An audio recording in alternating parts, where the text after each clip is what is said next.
ओम शांति। अव्यक्त मुरली 27 मार्च 1982। मुरली का टाइटल है बीज रूप स्थिति तथा अलौकिक अनुभूतियाँ। बीज रूप शिव बाबा बिंदु आत्माओं के प्रति बोले, आवाज से परे रहने वाला बाप आवाज की दुनिया में आवाज द्वारा सर्व को आवाज से परे ले जाते हैं। बाप दादा का आना होता ही है साथ ले जाने के लिए, तो सभी साथ जाने के लिए एवर रेडी हो। वह आज तक तैयार होने के लिए समय चाहिए। साथ जाने के लिए बिंदु बनना पड़े और बिंदु बनने के लिए सर्व प्रकार के बिखरे हुए विस्तार अर्थात अनेक शाखाओं के वृक्ष को बीज में समाकर बीज रूप स्थिति अर्थात बिंदु में सबको समाना पड़े। लौकिक रीति में भी जब बड़े विस्तार का हिसाब करते हो तो सारे हिसाब को समाप्त कर लास्ट में क्या कहते कहा जाता है, कहो शिव अर्थात बिंदी। तो बाबा समेटने की शक्ति का इस्तेमाल करा रहे, वो सिखा रहे हमें। ऐसे सृष्टि चक्र व कल्प वृक्ष के अंदर आदि से अंत तक कितने हिसाब किताब के विस्तार में आए। तो ये सुदर्शन चक्र फिराकर हम देख सकते हैं कि कितना हम हिसाब किताब के विस्तार में आए हैं, कितने हम एक एक आत्माओं के बंधन में फंसे हैं, कितने हम अपने इमोशंस के कब्जे में फंसे हैं, कितने फिर उन इमोशंस से छूटने का तरीका ना जानने के कारण वो दुख से छूटने के लिए सुख में जाने के लिए इस मटेरियलिस्टिक वर्ल्ड में फंसे हैं। तो सारा विस्तार को हम देख सकते हैं। अपने हिसाब किताब की शाखाओं अथवा विस्तार रूपी वृक्ष को जानते हो ना। देह के हिसाब की शाखा, देह के संबंधों की शाखाएं, देह के भिन्न भिन्न पदार्थों में बंधनी आत्मा बनने की शाखा, भक्ति मार्ग और गुरुओं के बंधनों की शाखाएं, भिन्न भिन्न प्रकार के विकर्मों के बंधनों की शाखाएं, कर्म भोग की शाखाएं, कितना विस्तार हो गया। अब इन सारे विस्तार को बिंदु रूप बन बिंदी लगा रहे हो।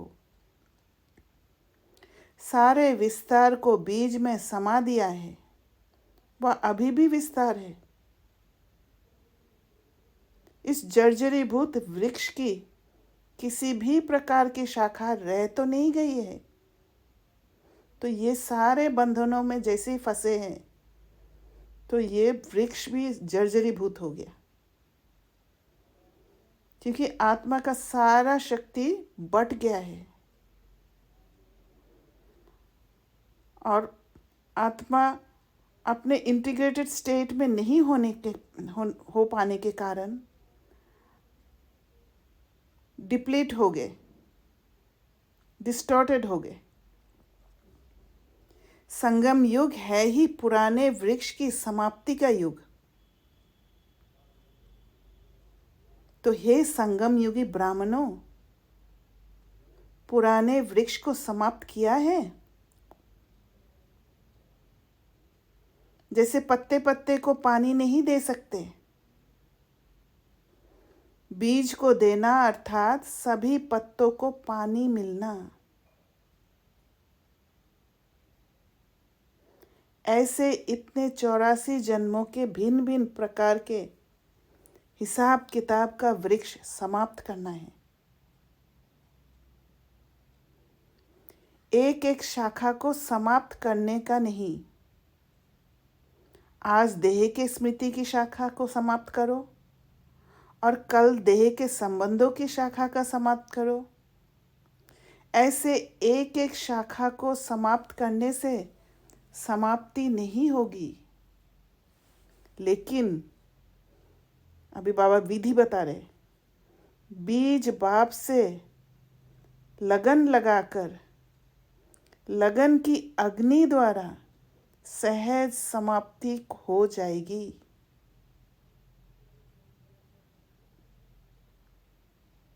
लगन की अग्नि,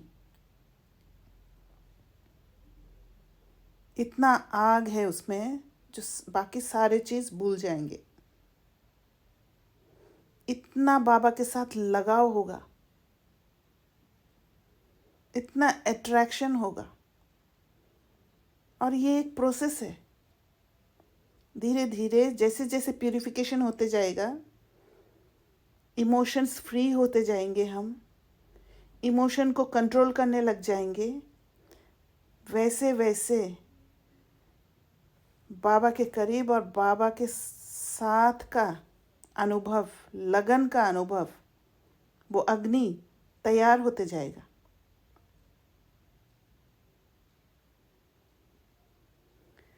काटना भी नहीं है, लेकिन भस्म करना है।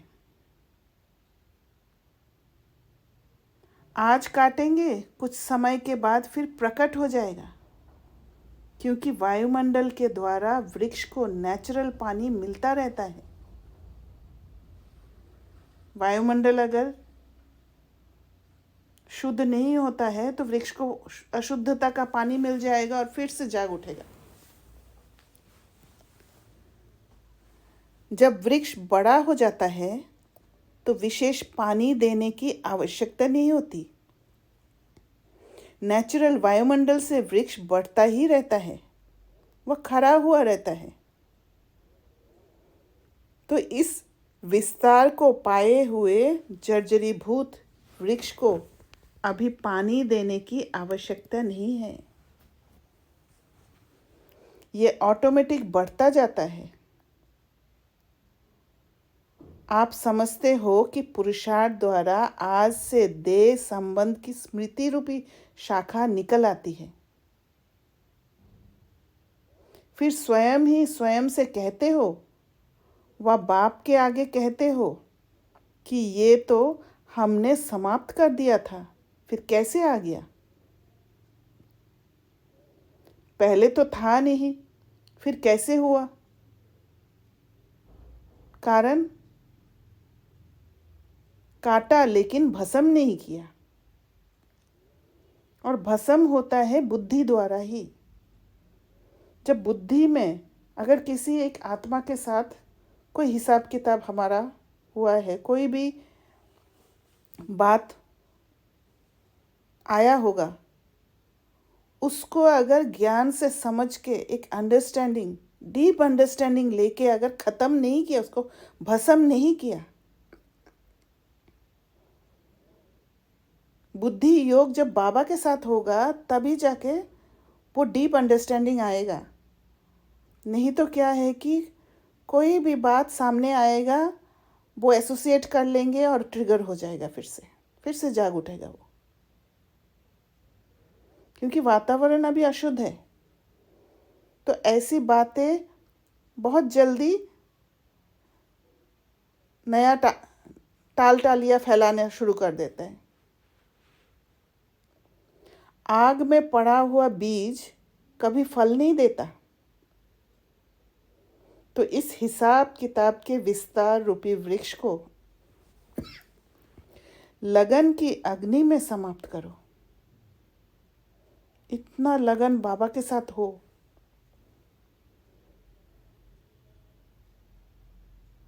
कि बाकी सब भूल जाए।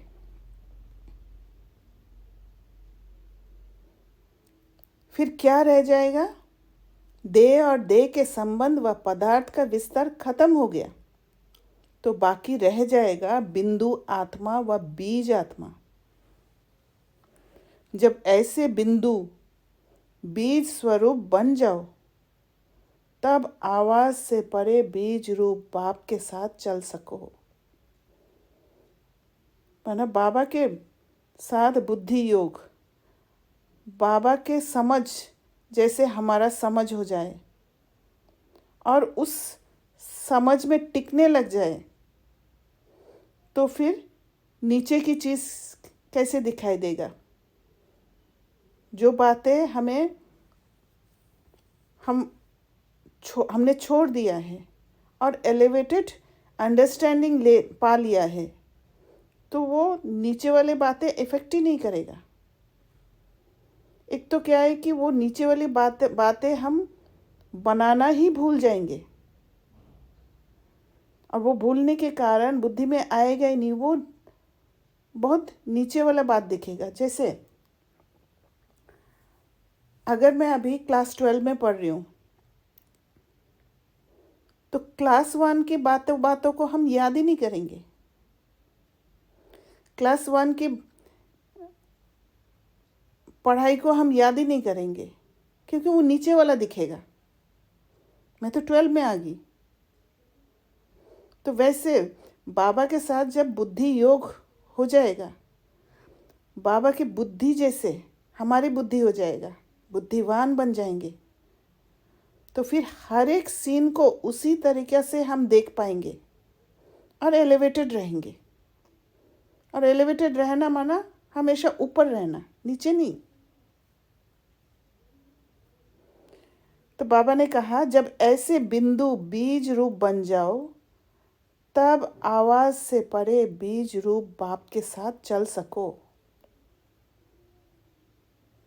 इसलिए पूछा कि आवाज से परे जाने के लिए तैयार हो। सेम फ्रीक्वेंसी में आना है बाबा के। विस्तार को समाप्त कर दिया है। बीज रूप बाप स्वरूप आत्माओं को ही ले जाएंगे। बीज स्वरूप बन गए हो। जो एवर रेडी होगा, उसको अभी से अलौकिक अनुभूतियां होती रहेगी। अब बाबा वो अलौकिक अनुभूति क्या होगा वो बता रहे। क्या होगी? चलते फिरते, बैठते, बातचीत करते पहली अनुभूति। ये शरीर जो हिसाब किताब के वृक्ष का मूल तना है, जिससे ये शाखाएं प्रकट होती है, ये देह और आत्मा रूपी बीज दोनों ही बिल्कुल अलग है। ऐसे आत्मा न्यारेपन का चलते फिरते बार बार अनुभव करेंगे। नॉलेज के हिसाब से नहीं कि आत्मा और शरीर अलग है, थ्योरी वाला नहीं, लेकिन शरीर से अलग मैं आत्मा हूँ, ये अलग वस्तु की अनुभूति हो। जब सेल्फ कनेक्शन हो जाएगा, स्वयं के बारे में ही जानने की कोशिश करेंगे, स्वयं के फीलिंग्स को समझेंगे, स्वयं का जो इच्छा है, स्वयं जो चाहते हैं उस पर प्रायोरिटी देंगे, तो कनेक्शन खुद के साथ हो जाएगा। और जब खुद के साथ कनेक्शन हो जाएगा, तो फिर दिखेगा कि ये शरीर अलग है और मैं अलग हूँ। ये अलग वस्तु की अनुभूति हो। जैसे स्थूल शरीर के वस्त्र और वस्त्र धारण करने वाला शरीर अलग अनुभव होता है, ऐसे मुझ आत्मा का ये शरीर वस्त्र है। मैं वस्त्र धारण करने वाली आत्मा हूँ, ऐसा स्पष्ट अनुभव हो। जब चाहे इस देहभान रूपी वस्त्र को धारण करें, जब चाहे इस वस्त्र से न्यारे अर्थात देहभान से न्यारे स्थिति में स्थित हो जाए। तो जैसे हम इमोशंस के साथ अटैच्ड हो जाते हैं, सॉरी, उस समय हमें ध्यान नहीं रहता है कि हम स्वयं को छोड़ देते हैं। और देभान में आ जाते हैं। और उस समय स्फेरिकल नहीं होता है, वहाँ एक ही जगह पे अटके अटके रहते हैं, क्योंकि इमोशंस हमें कंट्रोल में ले लेते हैं। पर जैसे ही आप इमोशंस को फेस करना शुरू करते हो, उसको सामना करते हो, तो फिर उससे डिटैच्ड होने के कारण आपका बुद्धि खुलने लग जाता है और वो स्फेरिकल थिंकिंग में चले जाते हो। भिन्न भिन्न पॉसिबिलिटीज़ दिखना शुरू हो जाता है, भिन्न भिन्न विजडम डायमंड्स मिलना शुरू हो जाता है, क्योंकि उस समय मैं अलग, वो इमोशंस अलग। ये इमोशंस मुझे देह के साथ कनेक्ट कर रहा है। ये समझ बैठना चाहिए। मुझे इमोशंस में फंस के देह में नहीं फंसना है। ऐसा न्यारेपन का अनुभव होता है। वस्त्र को मैं धारण करता हूँ या वस्त्र मुझे धारण करता है? चैतन्य कौन? मालिक कौन? तो एक निशानी न्यारेपन की अनुभूति। अलग होना नहीं है, लेकिन मैं हूँ ही अलग। वो समझ देना है कि मैं इमोशंस नहीं हूँ, मैं अलग हूँ। ये इमोशंस तो भिन्न भिन्न एक्सपीरियंस के कारण जाग रहा है। हमने बहुत बार जगाया है, ये एग्जिस्ट नहीं करता है। अभी बाबा दूसरी निशानी बता रहे। दूसरी निशानी व अनुभूति। जैसे भक्तों को व आत्मज्ञानियों का व कोई कोई परमात्म ज्ञानियों के दिव्य दृष्टि द्वारा ज्योति बिंदु आत्मा का साक्षात्कार होता है। तो साक्षात्कार अल्पकाल की चीज है। देख लिया कि बिंदु है, पर वो छाप नहीं छोड़ सकता है। छाप अपना अंडरस्टैंडिंग ही छोड़ेगा। साक्षात्कार कोई अपने अभ्यास का फल नहीं है। ये तो ड्रामा में पार्ट व वरदान है। उससे कोई आत्मा का प्रोग्रेस नहीं होगा, उससे ना सेल्फ कनेक्शन होगा, ना बाबा के साथ योग लगेगा। ये सिर्फ साक्षात्कार, जैसे एक पिक्चर देखा है, एक ही बात है। एक फोटो सामने है, वो उसकी तरह है। लेकिन एवर रेडी अर्थात साथ चलने के लिए समान बनी हुई आत्मा साक्षात्कार द्वारा आत्मा को नहीं देखेंगी, लेकिन बुद्धि योग द्वारा सदा स्वयं को साक्षात ज्योति बिंदु आत्मा अनुभव करेगी। साक्षात स्वरूप बनना सदाकाल है और साक्षात्कार अल्पकाल का है।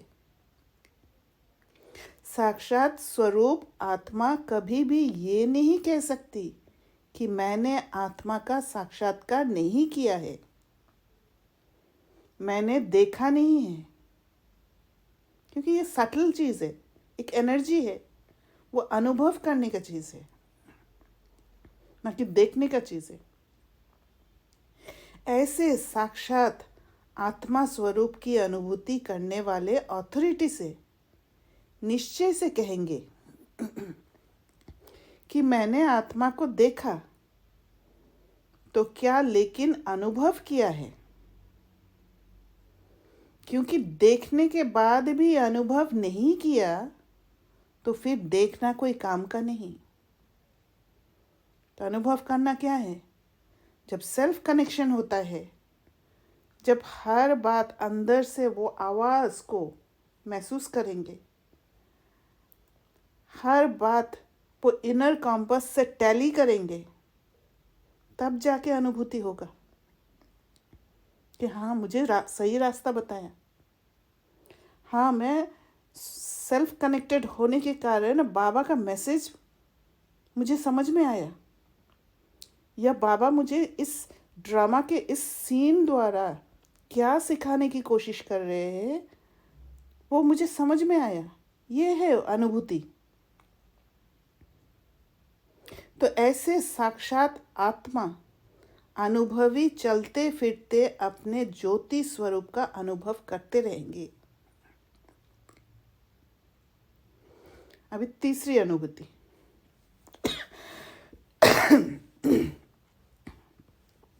ऐसी समान आत्मा अर्थात एवर रेडी आत्मा साकारी दुनिया और साकारी शरीर में होते हुए भी बुद्धि योग की शक्ति द्वारा सदा ऐसा अनुभव करेगी कि मैं आत्मा चाहे सूक्ष्म वतन में हूँ चाहे मूल वतन में हूँ, वहाँ ही बाप के साथ रहती हूँ। माना मन बुद्धि के कंट्रोल में होगा, मन भटकेगा नहीं। सेकंड में सूक्ष्म वतनवासी, सेकंड में मूल वतनवासी। बुद्धि में पूरा क्लैरिटी होगा, और पूरा क्लैरिटी होने के कारण मन साथ में। सेकंड में साकार वतनवासी हो, कर्म योगी बन कर्म का पाठ बजाने वाली हूँ, लेकिन अनेक बार अपने को बाप के साथ सूक्ष्म वतन और मूल वतन में रहने का अनुभव करेंगे। तीसरी अनुभूति, ऐसी समान आत्मा, चौथी होगी, अर्थात एवर रेडी आत्मा साकारी दुनिया और साकारी शरीर में होते हुए भी बुद्धि योग की शक्ति द्वारा सदा ऐसा अनुभव करेगी कि मैं आत्मा चाहे सूक्ष्म वतन में हूँ चाहे मूल वतन में, वहाँ ही बाप के साथ रहती हूँ। अच्छा, ये दोबारा कर दिया शायद। हाँ दीदी, वो फुर्सत मिली वाला पैराग्राफ शुरू। फुर्सत मिली पैराग्राफ वो शुरू होना था। वो 2 बार आ गया शायद।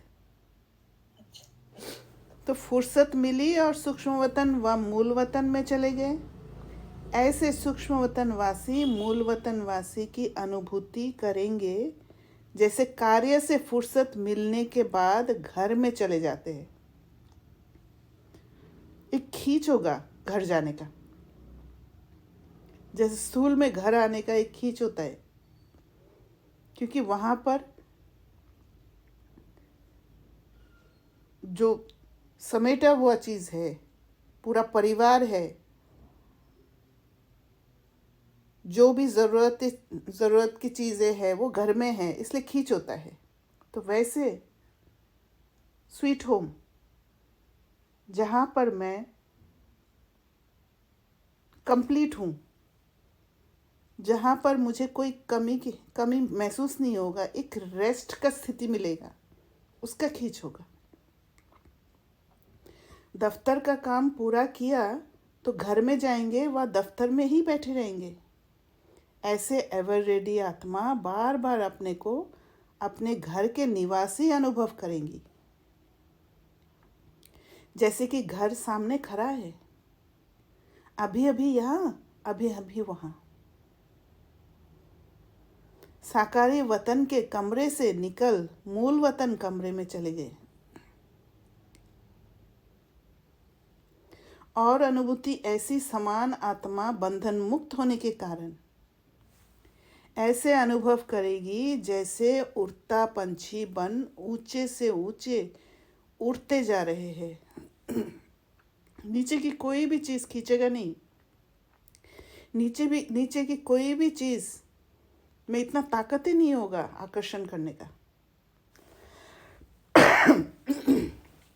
और ऊंची स्थिति रूपी स्थान पर स्थित होते अनुभव करेंगे कि ये सब नीचे है, मैं सबसे ऊपर हूँ।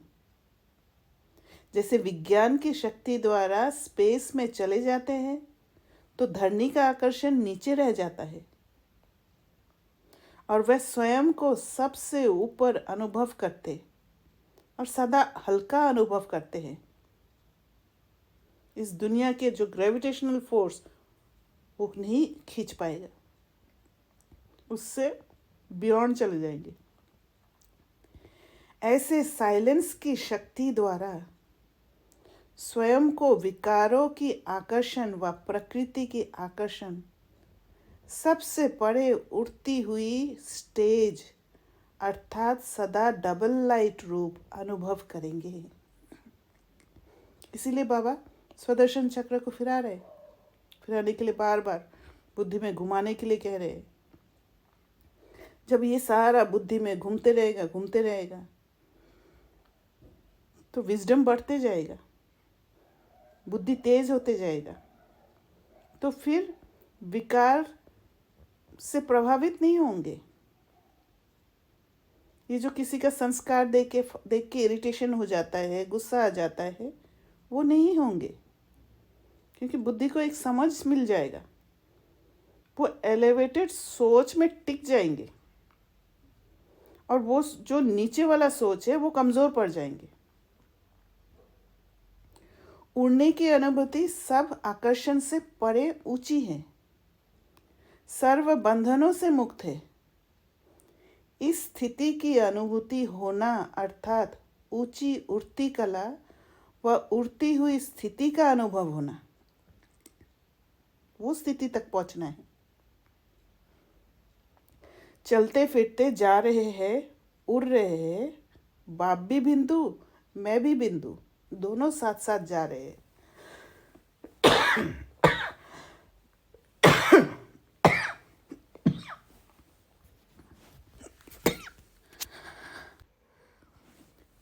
तो समान आत्मा को ये अनुभव ऐसा स्पष्ट होगा जैसे कि देख रहे।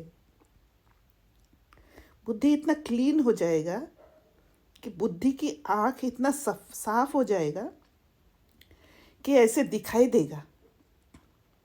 अनुभूति के नेत्र द्वारा देखना दिव्य दृष्टि द्वारा देखने से भी स्पष्ट है, समझा? ऐसे तो विस्तार बहुत है, फिर भी सार में थोड़ी सी निशानियां सुनाई। तो ऐसे एवर रेडी हो अर्थात अनुभवी स्वरूप हो, साथ जाने के लिए तैयार हो ना, या कहेंगे अभी अर्जुन ये रह गया है। जहाँ पर आकर्षण होगा वहाँ रह गया समझ में आएगा। ऐसी अनुभूति होती है, वह सेवा में इतनी बिजी हो गए हो।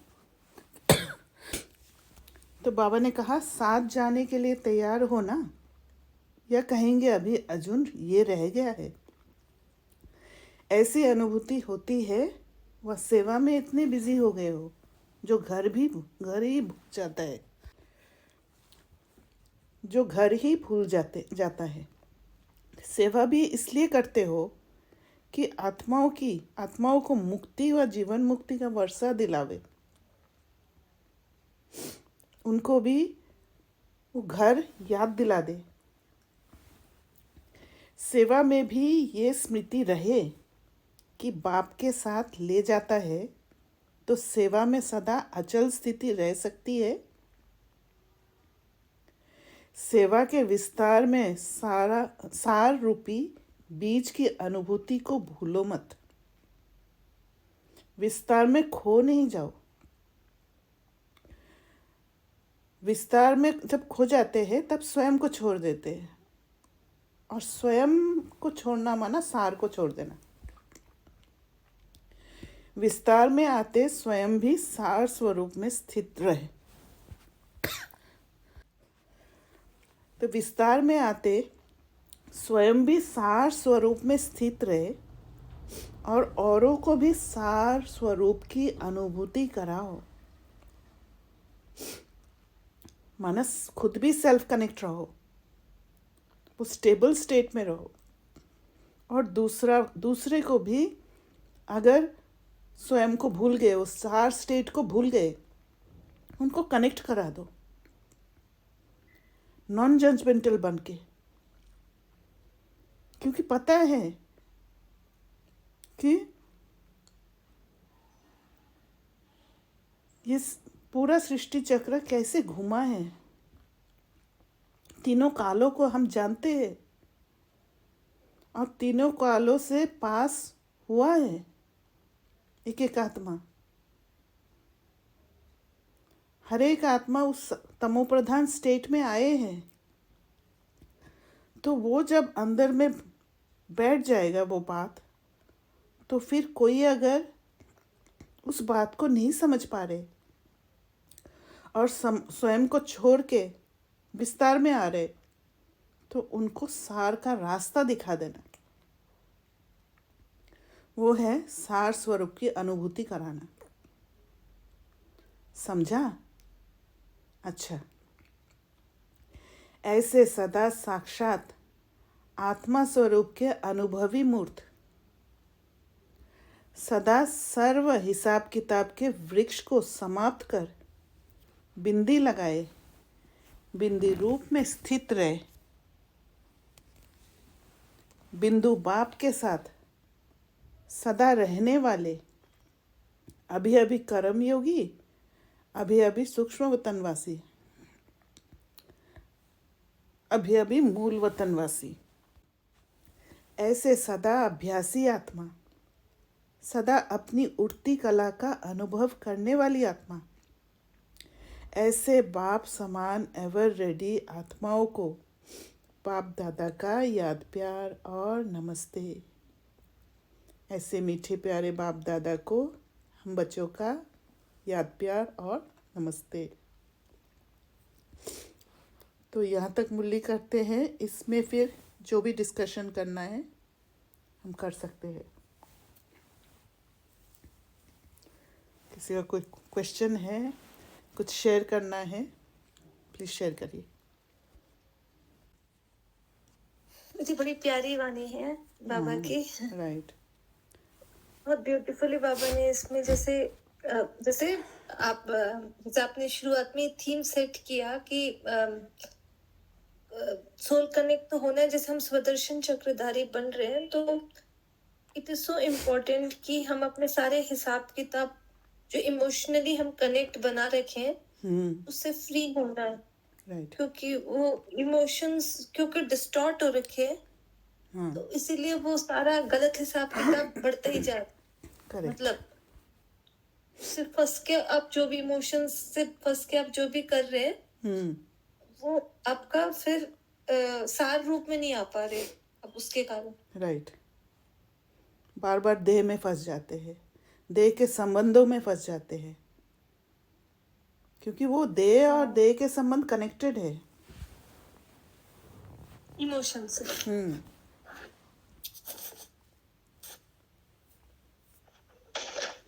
ये जो इमोशन से बाबा से भी हम कनेक्ट होते हैं, लेकिन वो हमारा वाइसेस नहीं होता, डिस्टॉर्ट इमोशंस नहीं। हाँ, क्योंकि वो अतीन्द्रिय सुख होता है, इंद्रियों के वश में नहीं है। इन सब से हम परे हो गए ना। हाँ। मतलब इन सब मतलब ऐसा लगा जैसे जब आप मतलब जब पढ़ रहे थे तो ऐसे संकल्प में आ रहा था जैसे हम इससे जैसे जैसे जैसे साक्षी हो रहे हैं, मतलब इन इमोशन से, तो we are create the choice. ये इंद्रिय इमोशन सारे, और इनसे हम मतलब इसका पूरा देख पा रहे हैं कि हमें कैसे ले जाता है, अपने कैसे बांध रहा है, और Right. जब उनसे कट रहे तो हम अपने सार में आ रहे हैं। मतलब करेक्ट। क्योंकि जैसे ही हम इमोशन से छूटते हैं, हम अपने कर्मेंद्रियों से अलग हो जाते हैं। बॉडी के जो कर्मेंद्रिय है उन सारी चीज़ों से अलग हो जाते हैं। और वो जो एलिवेटेड सोच हमें मिलता है, जिस एलिवेटेड स्थिति में हम रहते हैं, वो स्थिति में जाते ही वो बॉडी अलग दिख जाता है, फिर वो फंसने का चांस ही नहीं होता है। दीदी, इसमें जैसे बाबा ने एक जगह बोला ना कि आप अभी अभी कर्म किया, कर्मेंद्रियों से परे हुए, फिर सूक्ष्म वतनवासी बने और फिर मूल वतन में चले गए। तो जैसे कर्म इंद्रियों को यूज किया कर्म करते हुए, लेकिन सार में आए तो सूक्ष्म वर्ग में जब हम जाते हैं हम बाबा से कनेक्ट हो रहे, लाइट स्टेट में है, लेकिन इन कर्मेंद्रियों का यूज वहां कुछ भी नहीं है, राइट कि we are only connected through the मतलब नॉन फिजिकल वे से कनेक्ट हुए बाबा से लाइट फॉर्म में, मन और बुद्धि द्वारा। मन, क्योंकि ये सार में भी हम ये दोनों को देख पा रहे हैं यस कि ये दो बीइंग्स हैं, एक तो हम जो फिजिकली हम देख रहे हैं और एक नॉन फिजिकल जो हम देख कनेक्ट हुए हैं इमोशंस में, और उसको हम अब सार में ला रहे हैं, क्लोज कर रहे हैं। करेक्ट। और जैसे जैसे हम क्लोज कर रहे हैं वैसे वैसे मुझ सोल की भी वैल्यू भरपूर हो रही है, मतलब उसके एसेंस बढ़ रहा है। अब खुद को जान रहे हैं हम, और इमोशंस को भी जान रहे हैं कि कौन सा समय पे कौन सा इमोशन जागता है, कैसे हम उसमें फंसते हैं, वो सारा रास्ता हमें पता चलने लग जाता है और हम तो अपने क्या आप को डायरी बचाना शुरू मेंटेन कर करनी देते हैं। चाहिए? हाँ जी। तो क्या कुछ डायरी मेंटेन करनी चाहिए टू रिकॉर्ड ऑल दीज, और ये स्मरण में रहता है? नहीं, वो स्मृति जाग उठता है ना, क्योंकि हमने कल पहले भी यही पुरुषार्थ किया था। ओके। वो स्मृति का जो एक एक क्या कहेंगे उसको, एक एक पन्ना अनफोल्ड होने लग जाता है। एक बुक की तरह अगर समझेंगे, जैसे स्मृति आएगा तो वो पेज टर्न ओवर हो जाएगा, और वो स्टेप बाय स्टेप हो रहा है। ओके। और जैसे जैसे इमोशंस से हम डिटैच हो जाएंगे, इमोशंस कमज़ोर हो जाएगा, क्योंकि इमोशंस तो एक्चुअली इमोशंस आर नथिंग, वो एग्जिस्ट नहीं करता है। हम फंस जाते हैं तब इमोशंस क्रिएट होता है। इसीलिए बाबा कहते हैं कि ये सुख दुख का खेल है। खेल क्या होता है? खेल जब तक खेलते हैं तब तक ही एग्जिस्ट करता है, राइट? खेलना बंद हो जाता है तो फिर हम ही नहीं खेलेंगे तो खेल कैसे चलेगा? नहीं चलेगा, राइट? हाँ, और दीदी ये भी होता है कि जैसे खेल का जो स्पैन होता है, हाँ, उस स्पैन में वो सबको बांध लेता है, जो इंटरेस्टेड है, जो नहीं इंटरेस्टेड है। हाँ, उस ड्यूरेशन के आगे और पीछे, मतलब एक दिन बाद भी उस खेल में किसी को इंटरेस्ट नहीं रहता, राइट। क्योंकि वो खेल खत्म हो चुके। तो इमोशंस के एक दिन बाद भी उस इमोशंस से हर कोई छूट जाता है, मतलब सिर्फ उस एक पर्टिकुलर पीरियड तक ही वो फंसा होता है, उसके बाद वो छूट जाता है। राइट। तो अभी बाबा हमें सुख दुख का खेल से ऊपर उठा रहे, और ऊपर उठने का एक ही तरीका है, बुद्धि से बातों को समझना। इसीलिए बाबा पढ़ाई पर इतना जोर देते हैं कि पढ़ाई करो, पढ़ाई करो, क्योंकि पढ़ाई करना माना क्या है? खाली पढ़ना नहीं है। जैसे बाबा ने बोला कि थ्योरी नहीं है कि मैं अलग और ये शरीर अलग, नहीं, अनुभूति हो, वो चिंतन चले। जैसे आज की मुरली जो पढ़ते पढ़ते आप लोगों ने उसी हिसाब से अपने आप को सोचा होगा, जैसे जैसे मैं पढ़ते गई। तो अनुभूति में टिक जाना वो होता है पढ़ाई, नहीं तो वो पढ़ाई नहीं है। और ऐसे करते करते एक स्थिति आ जाएगा, धीरे धीरे थोड़ा थोड़ा करके ऊपर उठते जाएंगे। जैसे पहले कोई बात पे बहुत जल्दी इफ़ेक्ट हो जाता था, इन्फ्लुएंस हो जाते थे, अब थोड़ा सा कम हो गया, फिर थोड़ा सा कम होगा, फिर थोड़ा सा कम होगा। ऐसे करते करते ये जो सुख दुख का खेल वो ख़त्म हो जाएगा, क्योंकि मैं खेल ही नहीं रही हूँ। अब मैं जब खेलूँगी नहीं तब मैं कहाँ हूँ? तब मैं इस दुनिया से ऊपर हूँ। जैसे बाबा है, बाबा नहीं खेलते। बाबा शरीर में आने के बाद भी ये सुख दुख का खेल में नहीं फंसते हैं, तो वो खेलते नहीं है। वो हमें इस खेल से छुड़ाकर वापस ले जाने आए हैं।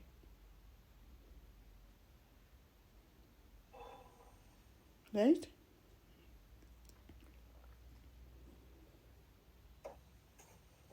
हाँ जी दीदी।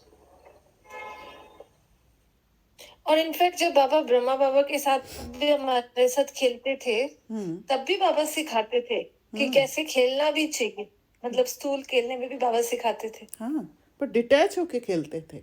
ये नहीं है कि हाँ उस खेल में एकदम फंस जाए, नहीं। स्थूल खेल में भी जब तक खेला खेला, फिर अगर हार गया तो हार का, दुनिया में क्या होता है, कोई गेम में हार जाते हैं तो उसके साथ इमोशंस लेकर जाते हैं, राइट। कोई जीत जाते हैं, वो भी इमोशंस लेकर जाते हैं। पर बाबा में क्या सिखा रहे, खेलो तो भी इमोशंस में नहीं फंसो। जब मर्जी, जब हम उस स्टेट में होंगे कि इमोशंस में नहीं फंसा, उस खेल, इस दुनिया के खेल में नहीं फंसा, तब हम जब मर्जी तब सूक्ष्म वतनवासी बन सकते, जब मर्जी तब मूल वतनवासी बन सकते हैं। क्योंकि वो फ्री स्टेट में हूँ, नीचे हूँ, कर्म कर रही हूँ,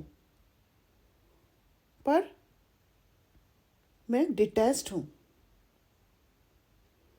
क्योंकि अगर मैं अटैच्ड हूँ इस दुनिया के साथ, देह और देश के संबंधों के साथ, सब कुछ के साथ, तो फिर उससे छूटने में टाइम लगेगा। मैं मूल वतन में कैसे जाऊंगी, सूक्ष्म वतन में कैसे जाऊंगी फिर?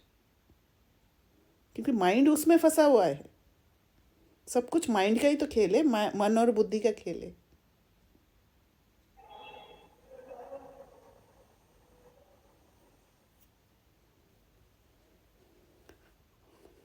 ओम शांति दीदी। ओम शांति। दीदी अभी बाबा ने मुरली में जैसे बोला कि हिसाब किताब का भी वो डाली का जैसे समाप्त होने के लिए लगन होनी चाहिए, ऐसा कुछ बोला शायद। वो वाला थोड़ा समझाएंगे? हिसाब किताब का वो एक बार, तो यह बाबा ने कहा कि आप समझते हो कि पुरुषार्थ द्वारा आज से देह संबंध की स्मृति रूपी शाखा निकल आती है। फिर स्वयं ही स्वयं से कहते हो, वह बाप के आगे कहते हो कि ये तो हमने समाप्त कर दिया था, फिर कैसे आ गया?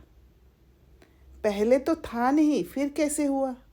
कारण काटा लेकिन भस्म नहीं किया। भस्म तभी होता है, जिसे मैंने भी पहले भी बताया, भस्म तभी होता है जब बुद्धि को क्लैरिटी मिलता है, प्रॉपर अंडरस्टैंडिंग मिलता है। तो आग में पड़ा हुआ बीज कभी फल नहीं देता। और ये अंडरस्टैंडिंग तभी आता है जब बाबा के माइंड में हम टैप हो जाते हैं। बाबा के अंडरस्टैंडिंग के हिसाब से हम अंडरस्टैंड कर लेते हैं, तो वो श्रेष्ठ मत तक हम पहुंच जाते हैं। और जब उस ऊंचाई तक हम पहुंच जाते हैं, अभी क्या है, हर बात में हम ऊंचाई तक नहीं पहुंचा, कुछ कुछ बातों में पहुंचा। और जहाँ जहाँ हमने ऊंचाई को छू लिया, वहाँ से हम नीचे नहीं आएंगे, क्योंकि वहाँ भस्म कर दिया हमने। तो इस हिसाब किताब के विस्तार रूपी वृक्ष को, ये हिसाब किताब हमने बनाया ना आत्माओं के साथ, देह संबंध, देह के संबंध, किसी के साथ एक्सपेक्टेशन का, किसी के साथ कुछ, किसी के साथ कुछ, ये विस्तार बनाया है। इसीलिए तो अभी हर एक आत्मा जिन जिन के साथ हमारा हिसाब किताब है, उनके साथ मुलाकात होता है हमारा, ताकि ख़त्म करे, सेटल करे। और सेटल करने का तरीका भी बाबा ने बताया कि खुद भी सार रूप में टिको और दूसरों को भी सार रूप में टिकाने में मदद करो। वो सबसे बड़ा पुण्य कर्मा है। तो इस हिसाब किताब के विस्तार रूपी वृक्ष को लगन की अग्नि में समाप्त करो, है ना। बाबा के साथ इतना स्ट्रॉन्ग कनेक्शन हो कि अग्नि रूप से उस हिसाब किताब ख़त्म हो जाए। क्योंकि आपको तुरंत पता चलेगा मुझे क्या करना है। जब वो लगन होगा बाबा के साथ, वो लगन की अग्नि होगा, तो बाबा जैसे आपका बाप समान कार्य करने लग जाओगे आप। बाप समान दृष्टि हो जाएगा आपको, आपका ना कि किसी के प्रति कोई इमोशंस जागेगा, नफरत, घृणा या जजमेंटल होना, ये सब नहीं जागेगा। फिर क्या रह जाएगा? देह और देह के संबंध व पदार्थ का विस्तार खत्म हो गया, तो बाकी रह जाएगा बिंदु आत्मा व बीज आत्मा। जब देह और देह के संबंध के साथ जो हिसाब किताब है वो खत्म होते जाएगा, तो फिर आप क्या हो गए? आप इंडिपेंडेंट आत्मा बन जाओगे। वहाँ उनकी ज़रूरत नहीं है। उनकी ज़रूरत कब होता है? जब उनसे आप कुछ सुख लेते हो, एनर्जी लेते हो। आप खुद ही इंटीग्रेटेड हो गए, आप खुद ही इंडिपेंडेंट हो गए, किसी की ज़रूरत ही नहीं है। जब आप फुल होते हो, जब आप बाबा से शक्ति लेके वो लगन की अग्नि से आप कंप्लीट हो, आप देखना आपको इच्छा नहीं होता है, आपको कुछ अच्छा खाने का भी इच्छा नहीं होता है। मिलता है तो खुशी से खाते हो और नहीं मिलता है तो नो प्रॉब्लम। वहाँ इमोशंस नहीं आता है।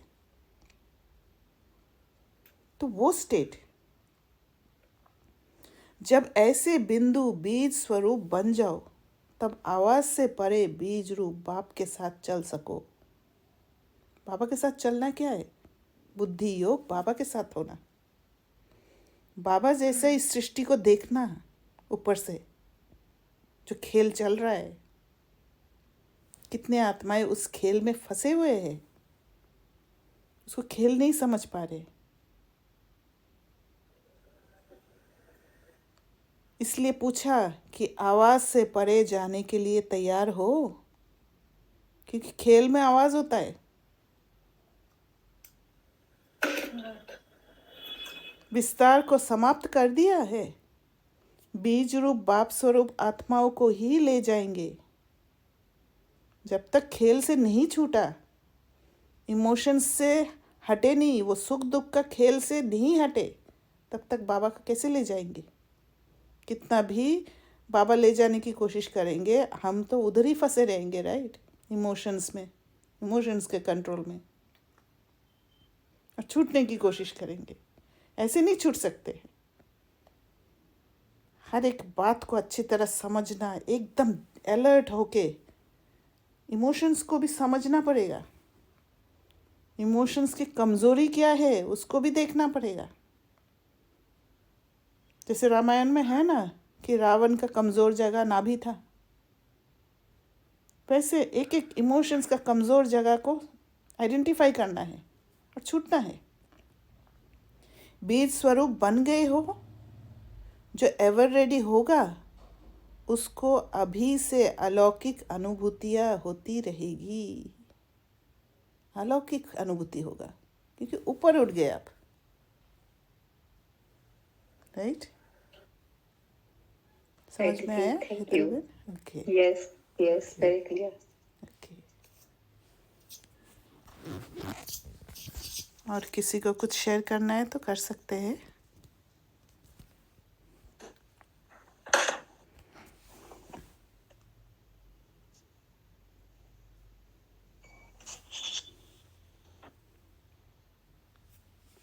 ठीक है, फिर ओम शांति।